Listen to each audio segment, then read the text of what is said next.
Good morning, student. Welcome back to the last lecture under spatial domain processing. In the last class, we have studied sharpening technique, and there we have studied Laplacian operator. This is second technique under sharpening, which is known as unsharp masking and high boost filtering. This unsharp masking is a process where we subtract a blurred version of an image from the original image.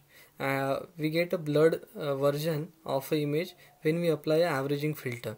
Okay, so when we subtract a original image from the blurred image, so we will get a detailed image. Okay, so just like a Laplacian image, we have seen when we apply a Laplacian operator, so that means a derivative operator, we get a difference image, right? So that difference image contains the details. So here also, when we subtract original image from the blurred image, we will get a image with details, okay, and that will treat as a mask, okay, and then we will add this image with details into the original image, okay, and we'll get a sharpened image. So that is the process of unsharp masking. So the steps are: we first blur the original image, then we subtract the blurred image from the original image, and the resulting difference is called as a mask, okay, and we add that mask to the original, okay. So this is the equation of the unsharp masking, okay. So this is the mask obtained by subtracting blurred image from the original image, and here k is our constant, okay. So it will be an integer. So here we added a weighted portion of the mask back to the original image, and this g of x will be a enhanced image. When k equals to 1, that process is known as unsharp masking, and when k is greater than 1, that is known as a high boost filtering. Okay, so when the k is greater than 1 in this equation, that technique is known as a high boost filtering.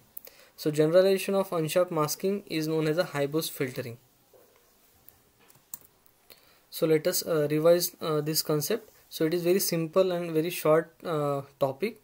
So here what we do, first we blur an image to get the smooth image, okay, and then we subtract that blurred image from the original image, and that difference image we treat as a mask, okay, and then we add the weighted portion of that mask to the original image. This f of x is our original image, and this is our sharpened image, okay. And let us see the working of this unsharp masking.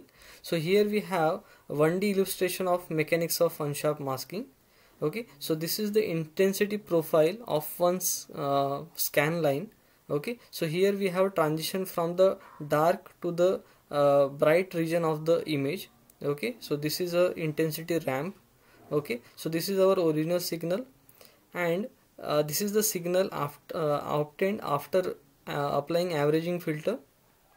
Now if you subtract this blurred signal from the original signal, you will get this signal, okay. So difference is there in this region, the transition regions, okay.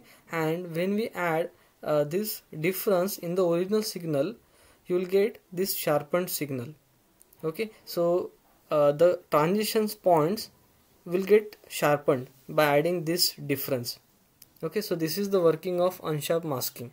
And if you add a scaled version of this unsharp mask, that is known as a high boost filtering.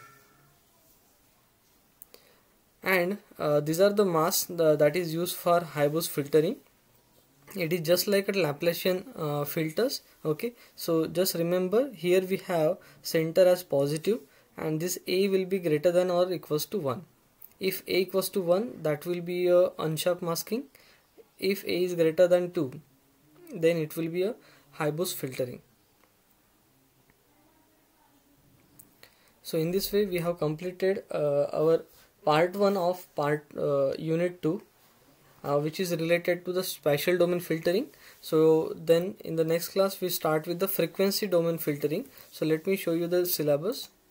So till now we have completed spatial domain filtering, point processing, neighborhood processing, spatial domain filtering, then image smoothing, image sharpening using spatial domain filters, and we have seen histogram processing. So this much part is over, then we are left with this discrete Fourier transform and frequency domain filtering. These two topics are interrelated. Okay, so in the next class we will start with the discrete Fourier transform. So let me demonstrate the MATLAB code for achieving high boost filtering. So I have opened the MATLAB. So let me change the directory. I will create new script. Okay, so for this I am going to use two images. Let me show you the images.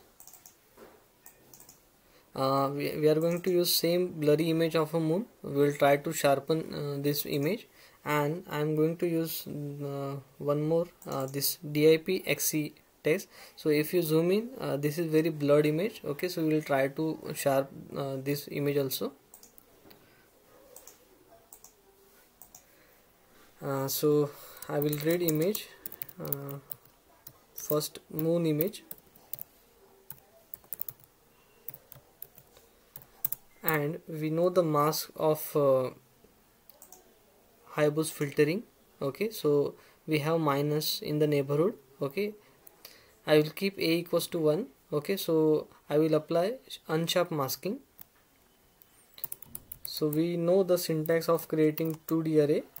So 0, then the elements in one row will be separated by commas, -1 and then 0, then semicolon, then -1, 5, -1, semicolon, 0, -1, 0.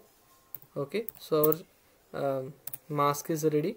Then I will apply this mask over A using this IMFilter function, and we know we have to use replicate padding.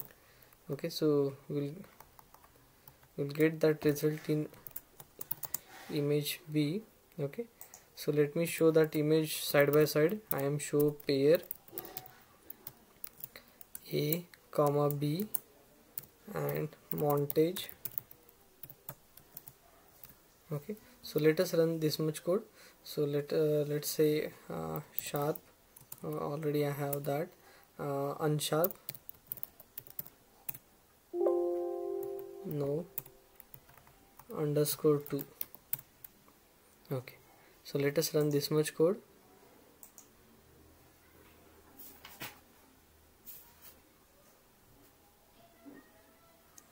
So as you can see, this output image is little bit sharper as compared to the original image, and the improvement in this image over the original image is significant. Okay, so this is related to the unsharp masking, and let me show you the difference image. Okay, for that I am going to use that DIP XC image. The name is DIP XC.tiff. So let me comment this code. A equals to imread DIP XC dot tiff. I will create a mask, averaging mask. So for that we can use ones divided by 9. Okay, then IMFilter A comma H, replicate. Okay, so we'll get a blurred image, and for subtracting the image we have a function called IMSubtract. IMSubtract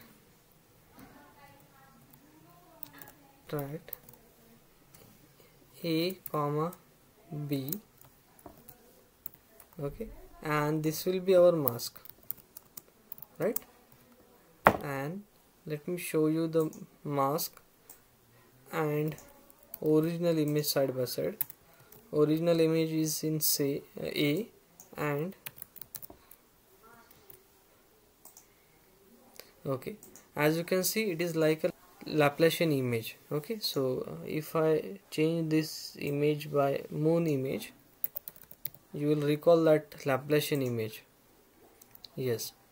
Okay, so unsharp masking is just like applying Laplacian operator. Okay, so you will get a image with details. Okay, so you will have a gray edges where the transition is there. Okay, and transition happens at the region where we have edges. Okay, so this is regarding unsharp masking. Okay, so we'll stop here. Thank you.